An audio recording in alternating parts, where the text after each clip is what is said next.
அக்காலத்திலே இயேசு ஓய்வு நாளிலே பயிர் வழியே போனார். அவருடைய சீசர்கள் பசியாயிருந்து கதிர்களை கொய்து தின்னத் தொடங்கினார்கள். பரிசேயர் கண்டு அவரை நோக்கி, ஓய்வு நாளில் செய்யத்தகாததை உம்முடைய சீசர்கள் செய்கிறார்களே என்றார்கள். அதற்கு அவர், தாவீதும் அவனோடு இருந்தவர்களும் பசியாயிருந்தபோது செய்ததை நீங்கள் வாசிக்கவில்லையா? அவன் தேவனுடைய வீட்டிலே பிரவாசித்து ஆசாரியர் தவிர வேறொருவரும் புசிக்கத்தகாத தேவ சமூக தப்பங்களை தானும் தன்னோடு இருந்தவர்களும் புசித்தார்களே. அன்றியும் ஓய்வு நாட்களில் ஆசாரியர்கள் தேவாலயத்தில் ஓய்ந்திராமல் ஓய்வு நாளை வேலை நாளாக்கினாலும் குற்றமில்லாமல் இருக்கிறார்கள் என்று நீங்கள் வேதத்தில் வாசிக்கவில்லையா? தேவாலயத்திலும் பெரியவர் இங்கே இருக்கிறார் என்று உங்களுக்கு சொல்கின்றேன்.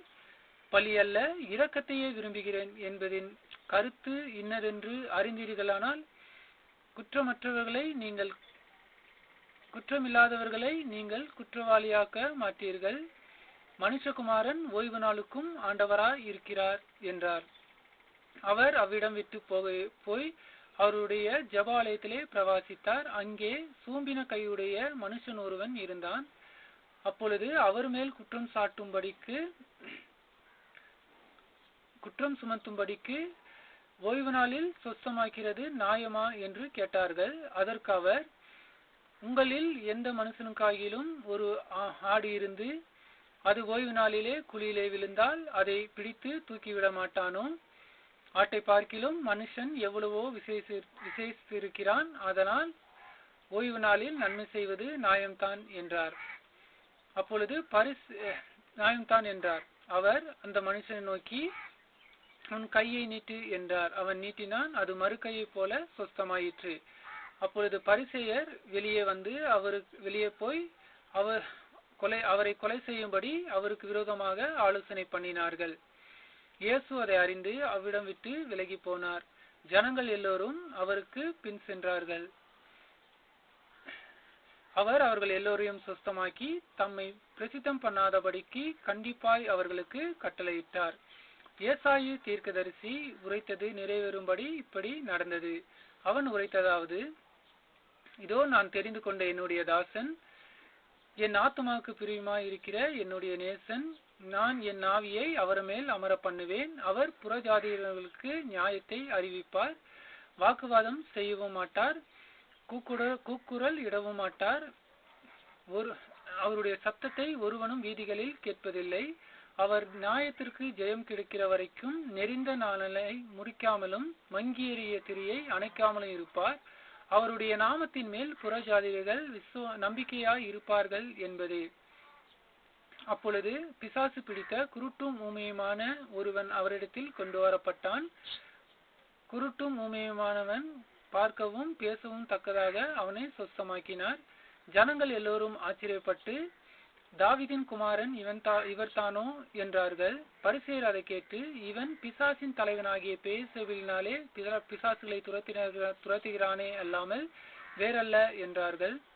இயேசு அவர்கள் சிந்தனையை அறிந்து அவர்களை நோக்கி, தனக்குத்தானே பிரிந்திருக்கிற ராஜ்யமும் பாழாய்ப்போம். தனக்குத்தானே பிரிந்திருக்கிற எந்த பட்டணமும் எந்த வீடும் நிலை நிற்க மாட்டாதே. சாத்தானை துரத்தினால் தனக்கு விரோதமாய் தானே பிரிவினை செய்ததா இருக்கும். அப்படி செய்தால் அவனுடைய ராஜ்யம் எப்படி நிலை நிற்கும்? நான் பிசாசின் தலைவனாகிய பெயேசேபூலினாலே பிசாசுகளை துரத்தினால் உங்கள் பிள்ளைகள் அவைகளை யாரால் துரத்துவார்கள்? அவர்களே உங்களை நியாயம் தீர்க்கிறவர்களாய் இருப்பார்கள். நான் தேவனுடைய ஆவியினாலே பிசாசுகளை துரத்துகிறதினால் தேவனுடைய ராஜ்யம் உங்களிடத்தில் வந்தது. அன்றியும் பலவானை முந்தி கட்டினால் ஒழிய ஒருவன் அவன் வீட்டுக்குள் புகுந்து அவன் உடைமைகளை எப்படி கொள்ளையிடலாம்? கட்டினானில் அவன் வீட்டுக்குள் புகுந்து கொள்ளையிடலாம். என்னோடு இராதவன் எனக்கு விரோதியாயிருக்கிறான். என்னோடு சேர்க்காதவன் சிதறடிக்கின்றான் என்றார். நான் உங்களுக்கு சொல்கின்றேன், மனுஷன் செய்யும் எந்த பாவமும் எந்த தூசணமும் அது அவனுக்கு மன்னிக்கப்படும். ஆவியானவருக்கு விரோதமான தூசணமோ அது அவனுக்கு மன்னிக்கப்படுவதில்லை. எவனாகிலும் மனுஷகுமாரனுக்கு விரோதமாக வார்த்தை சொன்னால் அது அவனுக்கு மன்னிக்கப்படும். எவனாகிலும் பரிசுத்த ஆவிக்கு விரோதமாக பேசினால் அது இம்மையிலும் மறுமையிலும் அவனுக்கு மன்னிக்கப்படுவதில்லை. மரம் நல்லதென்றால் அதன் கனியும் நல்லதென்று சொல்லுங்கள், மரம் கெட்டதென்றால் அதன் கனியும் கெட்டதென்று சொல்லுங்கள். மரமானது அதன் கனிகளால் அறியப்படும். விரியன் பாம்பு குட்டிகளே, நீங்கள் பொல்லாதவர்களாயிருக்க நலமானதை எப்படி பேசுவீர்கள்? இதயத்தின் நிறைவினால் வாய் பேசும். நல்ல மனுஷன் இருதயமாகிய நல்ல பொக்கிஷங்களிலிருந்து நல்லவைகளை எடுத்து காட்டுகிறான். பொல்லாத மனுஷன் பொல்லாத பொக்கிஷத்திலிருந்து பொல்லாதவைகளை எடுத்து காட்டுகிறான். மனுஷன் பேசும் வீணான வார்த்தைகள் யாவையும் குறித்து நியாய தீர்ப்பு நாளிலே கணக்கொப்பிக்கப்படுவார்கள் என்று உங்களுக்கு சொல்கின்றேன். எப்படியெனில், ஒருவன் தன் வார்த்தையால் நீதிமான் என்று தீர்க்கப்படுவான், அல்லது தன் வார்த்தையால் குற்றவாளி என்று தீர்க்கப்படுவான் என்றார். அப்பொழுது வேதபாரகரிலும் பரிசேயரிலும் சிலர் அவரை நோக்கி, போதகரே, உம்மால் ஒரு அடையாளம் காண வேண்டும் என்று விரும்புகிறோம் என்றார்கள். அவர்களுக்கு பிரதித்திரமாக, இந்த பொல்லாத விபச்சார சந்ததியர் யார் அடையாளத்தை தேடுகிறார்கள்? யோனா தீர்க்கதரிசியின் அடையாளமின்றி வேறு அடையாளம் இவர்களுக்கு கொடுக்கப்படுவதில்லை. யோனா இரவும் பகலும் 3 நாள் ஒரு பெரிய மீனின் வயிற்றில் இருந்தது போல மனுஷகுமாரனும் இரவும் பகலும் 3 நாள் பூமியின் இதயத்தில் இருப்பார். யோனா பிரசங்கத்தை கேட்டு நினிவா பட்டணத்தார் மனம் திரும்பினார்கள். இதோ யோனாவிலும் பெரியவர் இங்கே இருக்கிறார். நியாய தீர்ப்பு நாளிலே அந்த பட்டணத்தார் இந்த சந்ததியரோடு எழுந்து நின்று இவர்கள் மேல் குற்றம் சுமத்துவார்கள்.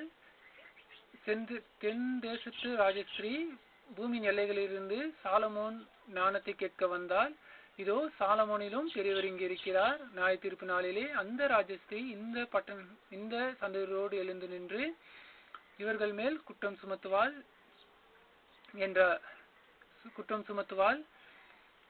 ஒரு அசுத்தாவி மனுஷனை விட்டு புறப்படும் போது வறண்ட இடங்களில் அலைந்து இளைப்பாறுதல் கண்டடையாமல் நான் விட்டு வந்த வீட்டுக்கு திரும்பி போவேன் என்று சொல்லி வந்து பார்க்கும் பொழுது அந்த வீடு அந்த வீடு வெறுமையாக்கி பெருக்கி ஜோடிக்கப்பட்டதாக இருக்க கண்டு திரும்பி போய் தன்னிலும் பொல்லாத வேறு 7 ஆவிகளை கூட்டிக் கொண்டு உட்புகுந்து குடியிருக்கும். அப்போது அந்த மனுஷனுடைய முன்னிலையிலும் அவன் பின்னிலைமை கேடுள்ளதா இருக்கும் என்றார். அவர் இவைகளை சொல்லிக் கொண்டிருக்கையில் அவருடைய தாயாரும் சகோதரரும் அவரிடத்தில் பேச வேண்டும் என்று வெளியே நின்றார்கள்.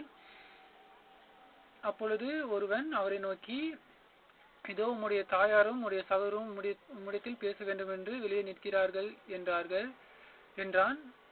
தனக்கு இப்படி சொன்னவனுக்கு அவர் பிரதித்திரமாக, என் தாயார் யார், என் சகோதரர் யார் என்று சொல்லி தம்முடைய